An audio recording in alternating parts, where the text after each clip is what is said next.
Maria Alvarez.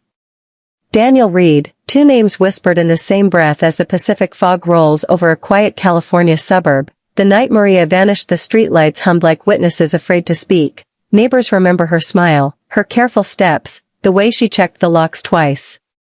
Daniel was already behind bars then, convicted, labeled the architect of a murder for hire that never fully made sense, and yet Maria would be found dead after his conviction, alone, silent, as if the story refused to end. This is not a tale of justice served, it is a slow descent into doubt, where every answer creates a darker question, and the opening scene already feels wrong in ways no verdict can explain.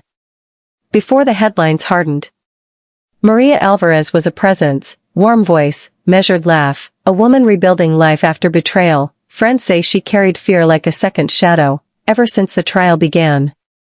Daniel Reed, once her husband, once trusted, had been accused of hiring a stranger to kill her, a plot interrupted, exposed, punished. The courtroom declared victory, yet Maria never relaxed. She spoke of being watched, of phones clicking dead, of cars idling too long outside her home. Police called it trauma, paranoia, the echo of a brutal legal battle, but fear has a texture, and Maria felt it every night, even after Daniel was sentenced, even after the doors of the prison closed, as if the danger had merely changed its shape.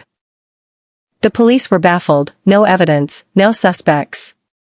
The professor's murder seemed like a random act of violence, but there was no pattern to it. Not yet. They watched, waited, their lives unfolding as though they had not a care in the world.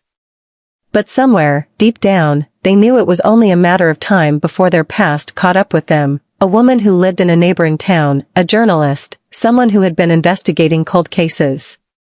She had gotten too close to the truth, and that was a mistake. She had an alibi, a piece of evidence that would later lead the police back to them. The slightest mistake, just one slip-up, and the walls began to close in. Anna felt it first. Her nights were restless, filled with nightmares.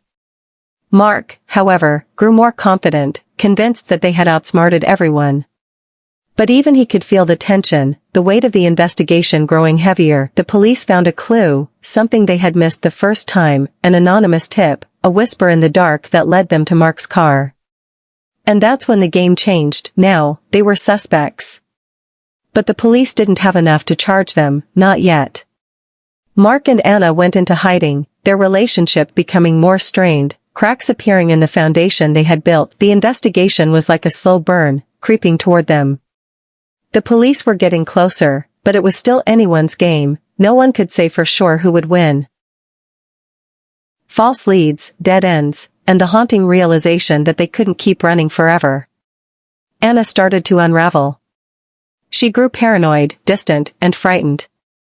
Mark remained calm, calculating, but the cracks were widening. Mark had been careless. He didn't notice the camera hidden in a nearby alley.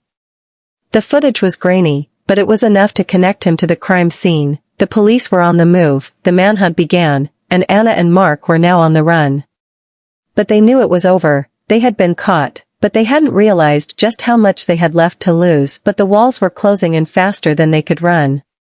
And then came the twist. Mark turned on Anna, betrayed her to the police. The woman who once held power now felt its crushing weight. As the officers closed in, she realized the truth. This was her fate, a lifetime of lies, and now, it was all over. Mark had never truly been with her. He had always been playing a different game, one that had never involved her. The killer duo? One was left to face justice, and the other vanished. Because even when you think you've gotten away with murder, you never truly do.